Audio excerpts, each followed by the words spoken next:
Indonesia ini sering dibanggakan sebagai negeri agraris. Tanahnya subur, hujannya rajin turun, matahari bersinar hampir sepanjang tahun. Sawah terbentang dari ujung barat sampai ujung timur. Tapi, ironinya, kita masih impor beras. Di saat para petani kita menanam dan memanen dengan keringat yang tidak pernah dihitung lembur, kapal-kapal pengangkut beras justru merapat membawa stok dari luar negeri. Ini bukan sekadar soal angka produksi atau soal kebijakan teknis. Ini soal arah, soal mentalitas, soal bagaimana sebuah bangsa yang sejak kecil diajarkan bahwa kita hidup dari tanah sendiri justru makin tergantung pada tanah orang lain. Dan disinilah pertanyaannya menjadi tidak nyaman.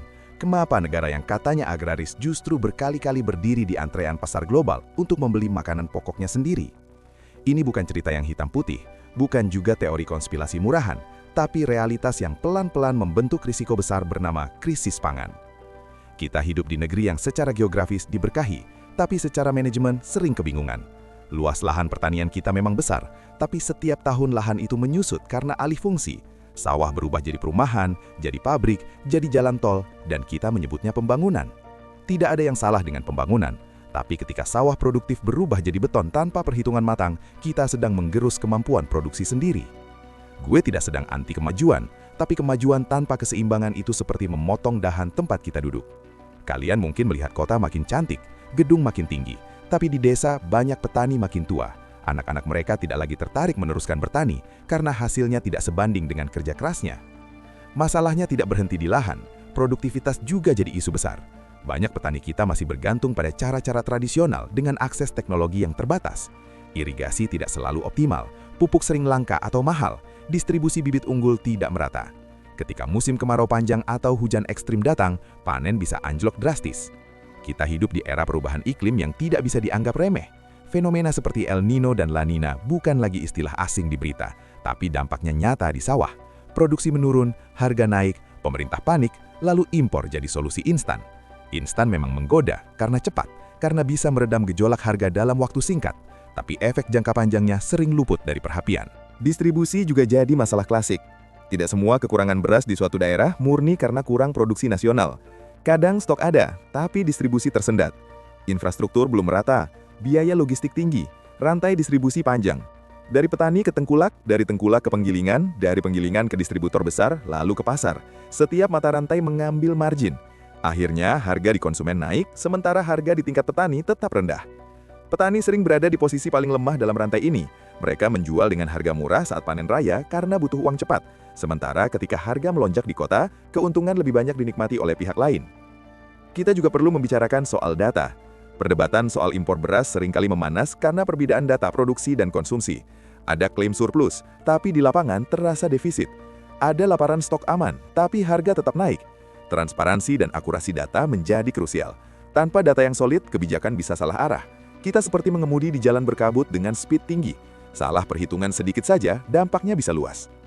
Ancaman krisis pangan bukan hanya soal jumlah beras, tapi juga soal daya beli. Ketika harga beras naik tajam, kelompok berpenghasilan rendah paling terpukul. Bagi banyak keluarga, beras bukan sekadar makanan, tapi fondasi utama asupan harian. Kalau harga melonjak, porsi makan dikurangi, kualitas gizi menurun. Dalam jangka panjang, ini berdampak pada kesehatan dan produktivitas. Krisis pangan tidak selalu berarti rak kosong di supermarket, tapi bisa berarti kualitas hidup yang menurun perlahan. Di sisi lain, pertumbuhan penduduk terus berjalan. Setiap tahun, jumlah mulut yang harus diberi makan bertambah. Kebutuhan beras meningkat, sementara produksi sering stagnan atau fluktuatif. Ketika selisih antara kebutuhan dan produksi melebar, opsi yang dianggap paling rasional oleh pengambil kebijakan adalah impor. Secara teori ekonomi, impor bukan dosa. Perdagangan internasional memang ada untuk saling melengkapi. Negara yang kelebihan produksi menjual, negara yang kekurangan membeli. Tapi persoalannya menjadi sensitif ketika komoditas itu adalah pangan pokok, sesuatu yang menyangkut perut hampir seluruh rakyat. Gue ingin jujur di sini. Impor kadang memang diperlukan untuk menjaga stabilitas harga dan stok. Tidak semua impor adalah tanda kegagalan. Namun, yang bikin miris adalah ketika impor menjadi kebiasaan, bukan pengecualian. Ketika setiap ada ancaman penurunan produksi, respon pertama yang muncul adalah membuka keran impor, bukan memperbaiki sistem hulu sampai hilir. Kita seperti lebih percaya pada pasar luar dibanding pada potensi dalam negeri sendiri, dan itu menciptakan ketergantungan. Ketergantungan itu berbahaya, apalagi di dunia yang makin tidak pasti. Kita bisa belajar dari berbagai krisis global. Saat pandemi melanda, rantai pasok terganggu. Banyak negara membatasi ekspor pangannya sendiri demi menjaga stok domestik. Artinya apa? Artinya, ketika krisis datang, setiap negara akan memprioritaskan rakyatnya dulu. Kalau suatu saat negara-negara pengekspor beras memutuskan menahan ekspor karena produksi mereka terganggu atau karena konflik geopolitik, kita tidak bisa memaksa mereka menjual ke kita. Di titik itu, ketahanan pangan bukan lagi slogan, tapi soal bertahan hidup. Di tengah semua ini, kita juga menghadapi tantangan regenerasi petani. Rata-rata usia petani di Indonesia terus bertambah. Anak muda lebih memilih bekerja di kota, di sektor jasa, di industri kreatif, di perusahaan rintisan. Bertani dianggap kurang menjanjikan, identik dengan kemiskinan dan ketidakpastian. Kalau tren ini terus berlanjut, siapa yang akan mengelola sawah kita di masa depan? Kita bisa punya lahan, tapi tanpa petani yang kompeten dan sejahtera, lahan itu tidak akan optimal. Gue tidak ingin menyederhanakan masalah menjadi seolah-olah semua salah pemerintah atau semua salah pasar. Ini kompleks, ada faktor global, ada faktor domestik, ada faktor struktural yang sudah menahun. Tapi justru karena kompleks, kita butuh pendekatan yang serius dan konsisten. Ketahanan pangan bukan proyek jangka pendek 5 tahunan, tapi visi lintas generasi. Kita perlu investasi di irigasi modern, riset benih tahan perubahan iklim, akses pembiayaan yang adil untuk petani, perlindungan harga yang wajar, dan sistem distribusi yang efisien. Kalian mungkin berpikir, apa peran kita sebagai individu dalam isu sebesar ini? Jawabannya mungkin tidak langsung terlihat, tapi kesadaran itu penting. Cara kita menghargai pangan, cara kita tidak membuang-buang makanan, cara kita mendukung produk lokal, itu bagian kecil dari ekosistem besar. Kalau kita sebagai konsumen hanya fokus pada harga termurah, tanpa peduli asal-usul dan dampaknya, sistem akan terus bergerak ke arah yang pragmatis semata. Di sisi kebijakan, penting juga untuk menata ulang prioritas. Pembangunan infrastruktur harus tetap jalan, industri harus tumbuh, tapi sektor pertanian jangan diperlakukan sebagai anak tiri. Selama ini, kontribusi petani pada stabilitas sosial sering dianggap biasa saja. Padahal tanpa mereka, gejolak bisa terjadi kapan saja. Ketika harga pangan naik drastis, yang terjadi bukan cuma keluhan di media sosial, tapi potensi instabilitas sosial yang nyata.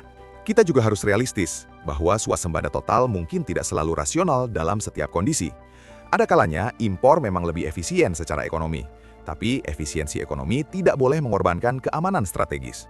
Pangan adalah komoditas strategis. Dalam situasi normal, kita bisa bermain dengan logika pasar. Dalam situasi krisis, logika itu bisa runtuh. Maka membangun cadangan yang kuat, memperkuat produksi dalam negeri, dan mengurangi ketergantungan berlebihan adalah langkah yang masuk akal. Gue ngelihat ini seperti asuransi. Lo mungkin merasa sehat hari ini, dan enggan bayar premi karena merasa tidak perlu. Tapi ketika sakit datang, lo baru sadar pentingnya perlindungan. Ketahanan pangan adalah premi yang harus kita bayar dalam bentuk investasi, reformasi, dan kerja keras. Hasilnya mungkin tidak langsung terlihat, tapi saat krisis datang, kita tidak panik. Ironi negara agraris yang impor beras sebenarnya tamparan halus bagi kita semua. Ia mengingatkan bahwa potensi tanpa pengelolaan hanyalah cerita kosong. Tanah subur saja tidak cukup kalau sistemnya rapuh. Petani rajin saja tidak cukup kalau insentifnya lemah. Kebijakan cepat saja tidak cukup kalau visinya pendek. Kita perlu keberanian untuk mengevaluasi, untuk mengakui kelemahan, dan untuk memperbaiki dengan konsisten. Kalau kita terus mengandalkan solusi jangka pendek, krisis pangan bukan lagi kemungkinan, tapi resiko nyata yang menunggu momentum. Perubahan iklim makin ekstrim, ketegangan geopolitik bisa mengganggu perdagangan, fluktuasi harga global makin liar. Dalam dunia seperti ini, negara yang kuat bukan cuma yang militernya hebat atau ekonominya besar, tapi yang perut rakyatnya aman. Akhirnya, obrolan ini bukan untuk menakut-nakuti, tapi untuk menyadarkan. Kita punya semua modal dasar untuk kuat di sektor pangan. Kita punya lahan, kita punya pengalaman sejarah sebagai bangsa agraris, kita punya sumber daya manusia yang bisa dilatih dan ditingkatkan. Tinggal bagaimana kita, baik sebagai pembuat kebijakan maupun sebagai warga, mau serius menjadikannya prioritas. Gue percaya perubahan itu mungkin, tidak instan, tidak dramatis dalam semalam, tapi bertahap dan konsisten. Kalau kita bisa membangun kesadaran bahwa pangan adalah fondasi, bukan sekedar komoditas, maka arah kebijakan dan perilaku akan ikut menyesuaikan. Dan di situ, harapan tetap ada. Jadi ketika lo mendengar kabar impor beras lagi, jangan cuma berhenti di pro dan kontra sesaat. Coba lihat lebih dalam, lihat sistemnya, lihat tantangannya, lihat juga peluang perbaikannya. Karena masa depan ketahanan pangan bukan cuma urusan pejabat atau petani, tapi urusan kita semua yang setiap hari makan dari hasil tanah negeri ini. Kalau obrolan ini terasa relevan dan membuka sudut pandang baru buat kalian, dukung dengan cara sederhana. Tekan like, bagikan ke teman-teman lo, dan subscribe supaya kita bisa terus bahas isu-isu penting dengan jujur dan rasional. Kita butuh lebih banyak percakapan yang tenang tapi tajam, supaya negeri agraris ini tidak terus hidup dalam ironi yang sama.